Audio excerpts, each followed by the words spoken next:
Guys, what gets us paid is giving them news, and I think let's get straight to the point. Tubawa mawulire tutandikire wa ku Spice Dana imbazi ya Spice eze trending nnyo nsubira tujiwe ku budde Spice Dana family ey'omwana omugenzi bongedde okujja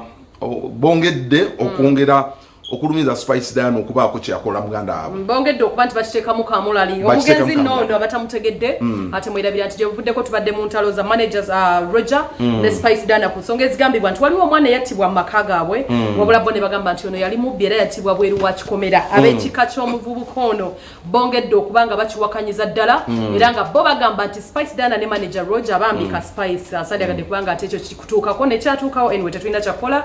Spice twali tumanyi ng'omuntu yali akumye erinnya wabula bano bagamba Spice twetaaga obwenkajja tetwagala bya bugagga byo tukimanyi sente ozikoze tukimanyi okoze ebirungi bingi but we want you to come out onyonyole ensero bategeeze nti omwana ono talina musango ebisinga okuba actually nekisinga okuba nti kibaluma nti Spice has never taken trouble to check on them. Is she compelled to be there? Kimukakatako okugenda ku family n'agisaasira kubanga nakyo kiruma naddala nga bagamba yali mubbi kimukakatako kugenda ko ate omuntu waba yali mubbi lwaki baba bagenda nebo bagamba Spice omwana ono yali amumanyi kyekisinga obbaluma wasn't the first time okusinzira ku bigambo byabwe si byange era bo bagamba ddala Spice omwana ono yali amutegeera bulungi nnyo ng'osusse ku kyokuba nti bamuyita omubbi Jacob omutuuze naye ensonga zino nga meya yazirinyeemu is a veteran journalist is a news he's been in the media and he has emphatically responded on this story tugenda mulaba naye kyokka ofuna okwemulugunya kwaba n'abantu amanya gange simple omuganda w'omugenzi eyafa emabegako gye buvuddeko ku mawulire ge mwalaba eyafiira maka g'omuyimbi Spice Diana poliisi nayo tennatulaga bwerufu ki buliwo omusango gwo tennatulaga bwenkanya buli musango gwo naye tuzeeyo tubeyanjulira batugezeeko tubulya bbakuwa we batuuse naye nabo enkola yaabwe ekyali wansi naye kyamazeemu amaanyi jjo bwe natuuse ku poliisi y'ekibuli nembuuza abakulu ne bantegeeza nti abasibe bano abazza omusango guno abavunaanyizibwa omusango guno bali ku police bond ekintu ekyo kyanennyamiza ekintu ekyo kyannumya omutwe lwaki essaawa za leero bali bweru Spice Dana ne manager Roger mu ggwanga lino mmwe bani bwe tuba tulemeddwa okufuna obwenkanya nga ne poliisi n'ebitongole ebivunaanyizibwako biganya okutuyamba kyetuddako tuleeta mulambo mu makaago Spice Diana ogulye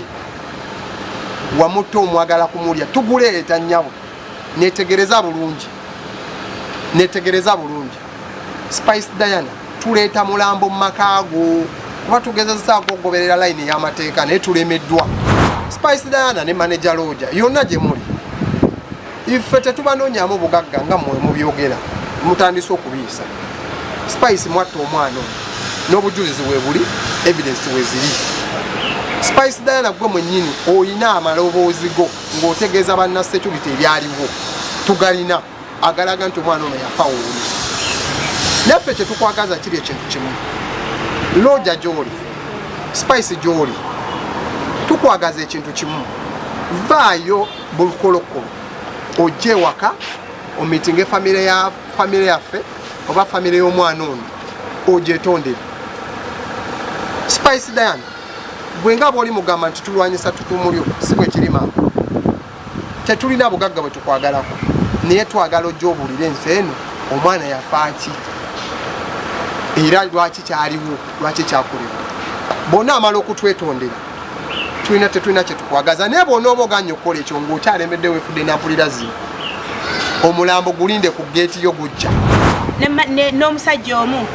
akola mu media ate mukulembeze bamuyita Jacob omutuuze olunaku lw'ejjo tulina statement gye twakoze ne bannamawulire naye twale twakituuka waka n'akuba essimu ng'alinga atutiisatiisa naye ng'ebigambo bino byava mu kamwako Jacob omutuuze chairman wa Munamwaya division oli chairman wange wali badde okozesa obuyinza bwo ng'omukulembeze kubanga yattibwa obadde omumanyi era obukakafu buli obulaga nti nno gwe mwennyini nga biva mu kamwako nti Henry amanyikiddwa mu maka ga Spice teyali stranger ebyo bajja bamuteekateekako nti yali mubbi nti yabuuka ekikomera nti yakola ki ebyo byonna baframinga biki biframing gwe mwennyini Jacob nze ne bwonankubira essimu ne bwonagikubira muzeeyi nze sigenda kutya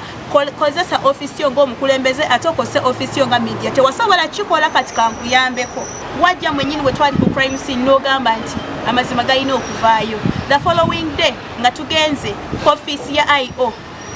n'oyogera ebigambo ebyo byenva okwogera jangu obulire eggwanga ekituufu Spice Dana akimanyiku nti omwana yafiira mu makaage. Wow. Okay, bano bekubidde mulanka era mubyolidde ebigambo byabwe twasasira bahani about the loss of a loved one. Kiruma nnyo okuviibwako omwagalwa waawo oba muganda wo oba friend wo. So tusaba omwoyo gw'omugenzi nagwo Mukama agulamuze ekisaawa wabula tugudde